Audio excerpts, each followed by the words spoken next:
Hello, ladies and gentlemen, and welcome back to Retro Gaming Thursdays. And, for this session, I figured we'd step into the Ultimate Doom again. Because if you remember, I've actually done the multiplayer playthrough of the Ultimate Doom with my friend Brad back in 2012, 2013, somewhere around there.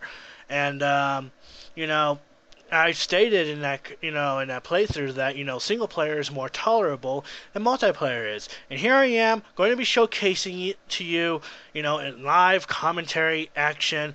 And I played this game since I was like 5 years old, and so I know the ins and outs of it. Now I may not remember where all the secret levels are, but I do know a lot of things about this game to the point to where I actually play on the second to hardest difficulty, and I'm going to be here showcasing that to you right now. So let's just step right into it. We're going to go knee deep in the dead, ultra violence. Alrighty? Good. Okay, so Doom was released in, I think it was released in like 1989 or something like that, somewhere around there. And, no, actually, now that I think about it, it might be a little, No, actually, no. I think it's 1992. Now that I think about it, I'll just put the year in the description box below. But I was introduced to this game when I was like 5 years old, and that's pretty young to be introduced to a game such as this. Because it's so violent. Look at that. I'm shooting enemies. I'm shooting, monsters and all that jazz. And it's a lot of glorious and gory fun. And this game, I play this game like not all the time anymore nowadays, but whenever I'm in the in the mood to play Doom or whatever, it's just like, oh, okay, I'm gonna go ahead and just relax and kill some things in Doom. It's kind of like what I did with Wolfenstein 3D by killing Nazis, except this time we're a space marine. Going to kill some imps and some corrupted soldiers. And that's all there is to that. So this is the first level, the hangar, and it's actually a pretty basic level. Your objective of this game is to get from point A to point B. Just gotta find the exit. That's pretty much it on that. Like I said, I've played this game, way too many times, and so I basically know how to beat the game pretty much, even on second to hardest difficulty. Now there is the hardest difficulty, which is known as Nightmare. And what Nightmare is essentially, ladies and gentlemen, it's basically like ultraviolence, except that enemies bullets or projectiles or whatever, they bring a lot of pain. Not only that, but when you kill them, you have like a set amount of time before they resurrect. Yeah, they come back from the dead. So you're not essentially killing them. You're just like they're put to rest for like maybe 2 to 3 minutes. So that's why I'm not showcasing Nightmare Mode, because I don't really have a lot of experience with Nightmare Mode. Ultra Violence, I've got plenty of experience on Ultra Violence. I'm okay with Ultra Violence. Nightmare Mode, nah. So my experience with this game, like I said, I've played this when I was like back 5 years old, back in when I was living in New Jersey, and memories, a lot of memories that I can really talk about, during this voyage. And it's great, because like I said, I don't really get back to playing Doom as often as I used to. But the fact of the matter is, whenever I get a craving to play Doom, I just pick it up and play it, no problem, simplicity at its finest. You just pick it up, you run and gun and kill things.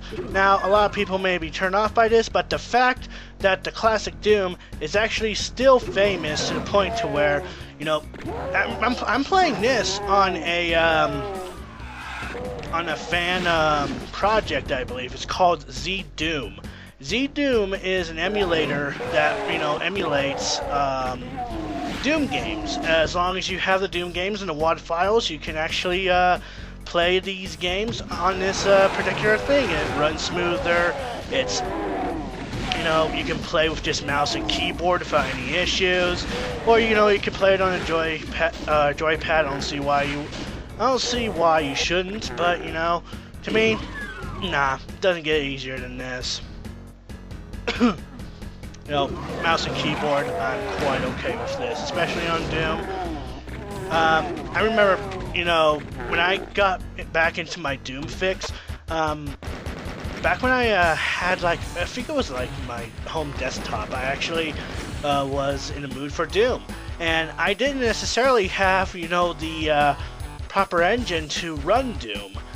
And now that Doom is basically everywhere now. This was like back when I had, like, you know, the Steam profile and everything, so now I own like Doom on Steam or anything. But, you know, for a better experience, you know, if I'm in the mood to play Doom, I play it on Z Doom. Because, you know, it's smoother, I get a better experience, and, you know, I'm not going to deal with bullshit, you know, collision detections or whatever, or, you know, whatever, you know, glitches. You know, that's fine. It's all fine and good. Everything's fine on Z-Doom. So right now we're at level 3. I'm already 6 minutes in. Holy shit. What I'm trying to do, ladies and gentlemen, is fill in the time gap from now until July 9th. Because on July 10th, that's when Catherine is actually ending, and that's when I'll be taking my break. So right now, I'm just trying to find games to cap off on Thursdays until July 9th, and I'm pretty sure that I can actually record enough Doom footage for that, but I don't know. So we'll see how fast I can actually beat this episode. If it turns out to be just one video, then I'm sorry. Though not really, because honestly, I love this game to death. It's amazing. Alright, so I'm going to aim for the secret level here. What you need to do is go down here. Now, you don't need to go down here to activate any switches or whatever for you know, the secret level. I just came down here because I want my soul spear. I guess I can explain the items here. Soul Spear actually increases your vitality to 200%. By 100%, I should say. So, like, say that you're at 90% and you grab the Soul Spear, it's increased to 190%. Now, it's generally a good idea, if your health is at 100%, to grab the Soul Spear. And, you know, there's these armors right here. You know, they range from green to blue. Green giving you 100% armor. Blue giving you 200% armor. We won't be introduced to the Megasphere. I think it's called a Megasphere. I might be wrong on that.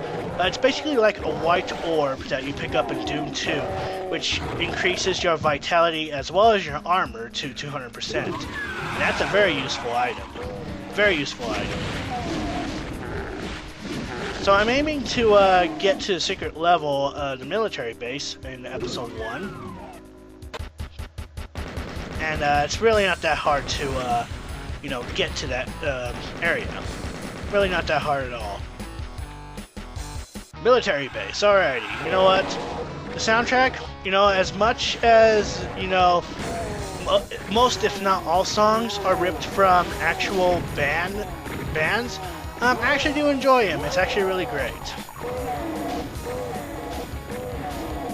Now, Doom's not the only game that actually ripped off tracks from bands or whatever. You know, if I recall, Maximum Carnage, which was like a Spider-Man game for the Super Nintendo, actually ripped off of, I'm trying to remember the band, I'm trying to remember the band name, I can't remember off the top of my head.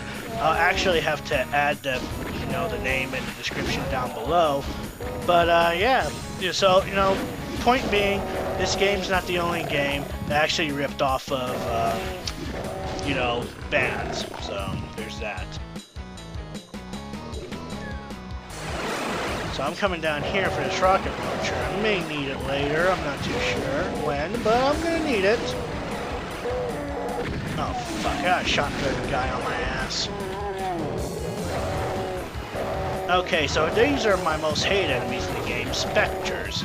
Spectres are basically demons, just invisible. It's always great. as long as you can, reveal their exploits, you can exploit their movements or whatever, you pretty much can take care of demons with, almost no issue whatsoever. I actually just cleared away, like, a lot of shells out of my, ammo counts from that. Okay, I don't need to go down there. I need to go down here, though. Oh, shit. Generally not a good idea to go into a room filled with enemies because, like I said, ultra-violence, the harder it is, the enemies can, push a lot of damage into you. So, back when I was playing this game, I remember actually, my parents, whenever I was stuck on here, I actually asked my mother to help me clear this level. And my mom, sweet lady, couldn't, she can beat this game, and I've seen her beat it. Because I remember, if there's, any games I was stuck on the PC, and I, basically need help on it or whatever, I've always had my mother play these games for me. And, true fact, because my mother is, quite a gamer. She doesn't play a lot of games nowadays, but back then, when I was younger, oh man, she had no choice but to play video games. And it's funny because the way she actually had it set up was, whatever game she cleared, she would always save at the final level. So that way it's like when I can play the game on the final level, and it's all fun and games. But when I was growing a little older, it's like, well, this is no fun. I want to have an actual challenge, an actual experience of Doom. And so I actually eventually sat down, and I played on the easiest difficulty first just to see what I was getting myself into. And I played Doom. Now I played through all of it, including the bonus episode that they released on Ultimate Doom, Thy Flesh Consumes Me, which happens to be the hardest episode out of the entire pack, I gotta say. Alright, so we got some more Spectre demons here. But yeah, no, so I actually even remembered, back when I was playing Doom, I always remembered the fact that, when I was playing this game, my sister was watching me. And, she would always, she was basically my, she was basically the person on the keyboard where she would always input cheat codes when I'm in the mood to not just die. She would be the one typing in cheat codes while I was playing the game on the gamepad back in the day. So it was just a lot of fun. A lot of fond memories of this game. And that's why, I come back and, play this game, very often. It's not only does it bring back good memories, but, just... I have so much fun with this, and considering that the Doom is getting a reboot, it actually looks good. I was quite skeptical at first because of how Doom 3 turned out being back in the day, when it was released. And I remember, when my dad had to buy a new PC, and one of the games that he picked up was Doom 3 on the PC. And, so I was excited. I was like, oh my god, there's Doom 3. Oh, I can't wait to play that. And then I played it, and I've had some bad experiences with the game. Now, it's gotten to the point to where I can actually play the game, very smoothly now, but, I just don't like the game that much. Like, it wasn't the Doom experience I've experienced, I've wanted in the, the Doom game making its shift into 3D, and it just wasn't for me,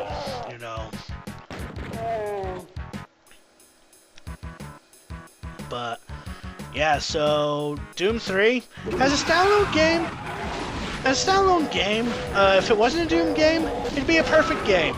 But considering that it's a Doom game that was basically released, some years after Doom 2. And Final Doom, for that matter, it's just like, no, this is not a Doom game. Like, I'm sorry. But, Then, you know, Doom 4 made the scene, and I don't know if it was titled Doom 4, but, you know, basically it's just a reboot of Doom. And, you know what? After seeing some gameplay footage of it, I was a bit skeptical at first, I'm not gonna lie. But, you know, I was viewing the wrong video, pretty much, and, you know, that's what really tipped me off. And then I got around to seeing the actual footage, the more actual footage of Doom, you know, being presented from E3 of this year. And, you know, I gotta say, I'm actually really looking forward to it. It's gonna be released in spring 2016. I actually cannot wait. I'm actually looking forward to it. I have a feeling, just like in this game, I'm gonna enjoy. I'm not gonna say I'm gonna enjoy everything about Doom 4 because I've only seen bits and pieces of it. But I have a feeling that I'm gonna have a wonderful experience with the Doom reboot. I'm almost out of shotgun ammo. Okay, no, I'm pretty good now. So yeah, I'm looking forward to the, you know, Doom reboot.